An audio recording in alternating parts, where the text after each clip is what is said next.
Laikā, kad pastiprināti domājam par valsts drošību un civilās aizsardzības iespējām, Siguldas novada līderu rīcības grupa izvērtē novada gatavību dažādām krīzes situācijām.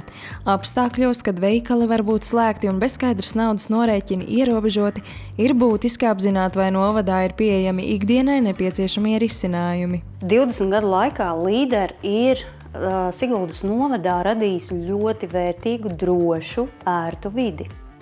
Faktiski esam kļuvuši vēl nedaudz pašpietiekamāki visam, kas ir saistīts ar krīzēm. Šo gadu laikā esam ārkārtīgi daudz kopā paveikuši, lai tas, ko esam izaudzējuši novadā, ir ar pievienoto vērtību un pašiem pieejams savās virtuvēs un pārtikas grozos. Līderu atbalsts ir būtisks sabiedrībai nozīmīgu pamatvajadzību nodrošināšanas nepārtrauktībai.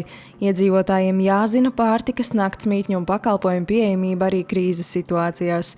Turpināsim iepazīstināt ar veiksmīgiem piemēriem, apliecinot, ka arī jau sen īstenoti līderu projekti joprojām atstāja būtisku nospiedumu saimniecību attīstībā.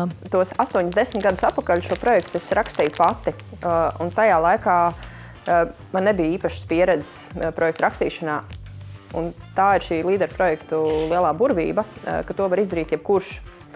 Un vēl viena burvība ir tāda, pat tad, kad tev iestājas apjukums, tu vari pazvanīt savai vietējai rīcības grupai, norunāt laiku, un tev būs iespēja tos neskaidros jautājumus pārunāt. Un nav tā, ka mūsu saimniecībā strādāju tikai es, strādā arī mans tētis. Un pateicoties līderu projektam, mums šobrīd ir arī iespēja nodarbināt vēl cilvēkus. Tā kā tas ir liels foršs plus tam, ka šis projekts ir iekustinājis mūsu mazo zobratiņu, lai kustinātu tālāk arī visu novadu. Tāpat Siguldā ir sakārtota infrastruktūra tirdzniecībai tirgū, stiprināta tiešās pirkšanas pulciņu kustība un attīstīta bioloģiskās pārtikas un amatnieku produkcijas aprite. Siguldas tirgū mēs esam īstenojuši vairākus līderu projektus.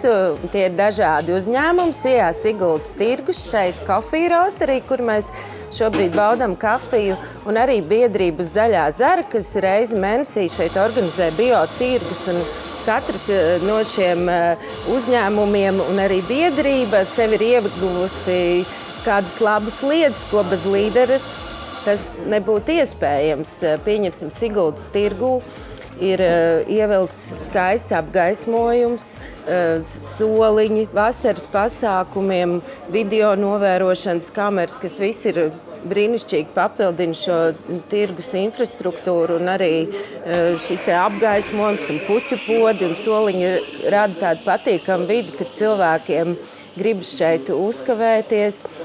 Šeit ir jauns mūsdienīgs kafijas grauzdēšanas aparāts, ko es arī domāju, jaunam uzņēmumam sākot darboties, tas ir būtisks atbalsts. Un arī biedrībai Zaļā zara ir apskaņošanas ierīce un pelts.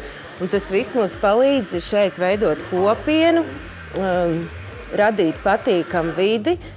Mēs esam ļoti pateicīgi līderam, ka varējām īstenot šos 3 projektus Siguldas tirgū. Bet ja patiešām 2027. gadā šādas attīstības iespējas un līderu atbalsta nebūtu? Uzņēmumiem būtu daudz grūtāk, jo tad atlikt vienīgi kreditēšanas iespējas, bet atbalsts, kurš tev nav jāatgriež, tas ir pavisam cits uzrāviens, cits sākums, jo, protams, ka var mēģināt meklēt bankā kredītus, bet es domāju, ka daudzi uzdrošinās īstenot savas idejas tieši tāpēc, ka līderi ir tas iegūms, ka šis ir kā papildus pienesums no programmas tavā uzņēmumā.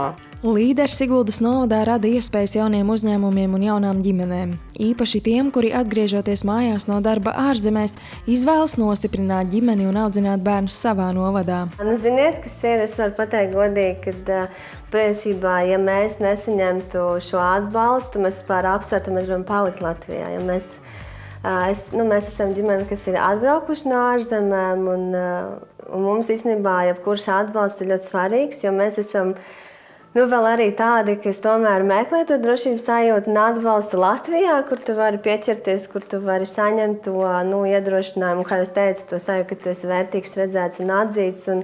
šie te mazie uzņēmēji kā es, tas ir tāds līderis, ir tāda iespēja tiešām palikt, tiešām nekur nedoties, jo tu vari nodrošināt savu šo uzņēmumu šeit pat Latvijā, un tev nav jādomā par kaut kādu otro variantu, kur tev doties, ja gadījumā viss būs slikti. Un tomēr ir prieks, ka līdz šim daudzi uzņēmumi ir izmantojuši līderu atbalstu, nostiprinājušies Siguldas novadā un citviet Latvijā, domājot gan par valsts attīstību, gan savu ideju īstenošanu.